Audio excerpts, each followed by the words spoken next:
When we started out to build a Demon, we didn't start out to compete with anyone else in the industry. We started out working from our background and being the best version of what we could be, because we are completely different. We are not trying to be a sports car. We are not trying to be a pony car. We're trying to be a street strip muscle car, and there's no one else in that space. We decided very early on in the project that the key to success on this car was going to be the last tenth.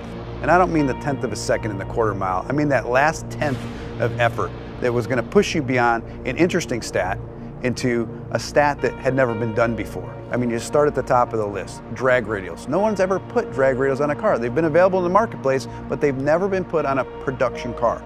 That's a first that we're very proud of. Transmission. No one has ever put a trans brake in a production car. No one has used the air conditioning system to cool the intercoolers. The Demon engine is all new. It's not a tuned up version of our Hellcat engine. The only part that carries over is the cylinder head. We deck honed the block, which is something you see on high-end race car engines. New crankshaft, new connecting rods, new pistons, new camshaft, all new valve train, and a new larger 2.7 liter supercharger.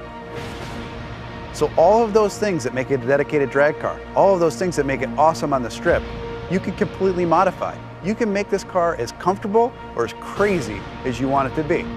The two most common questions I get on Demon: number one, why'd you build a car like this? And the second question after that, how much horsepower does it have?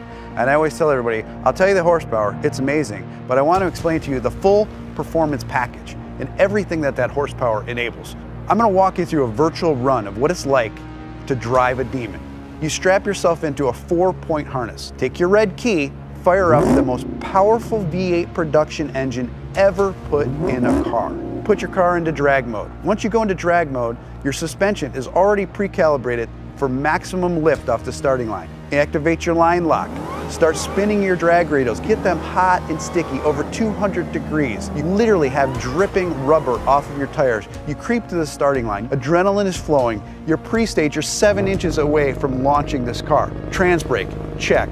Torque reserve, check. Yellow, yellow, yellow, green, launch. You leave the starting line at 1.8 Gs, harder than any car has ever accelerated off the starting line. That force puts a ton of weight on the rear end of this car, forcing the front end up in the air. It pulls a wheelie. First gear, second gear, 0 to 30 in 1 second.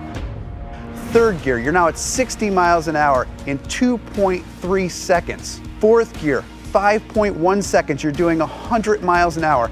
Now things are starting to settle in. You're really getting into this time warp and things are happening so fast. You're getting close to the end of the track. You're now doing 140 miles an hour as you cross the finish line in 9.65 seconds. You have just driven this production car faster than any production car has ever finished the quarter mile. So fast, in fact, that after the NHRA certified that time, they banned it from competition.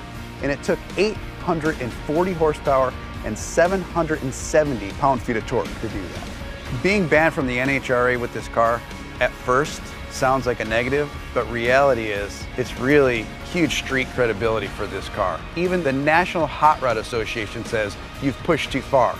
You've done too much. You've broken a record that's not supposed to be broken in a production car. To me, that letter's a badge of honor.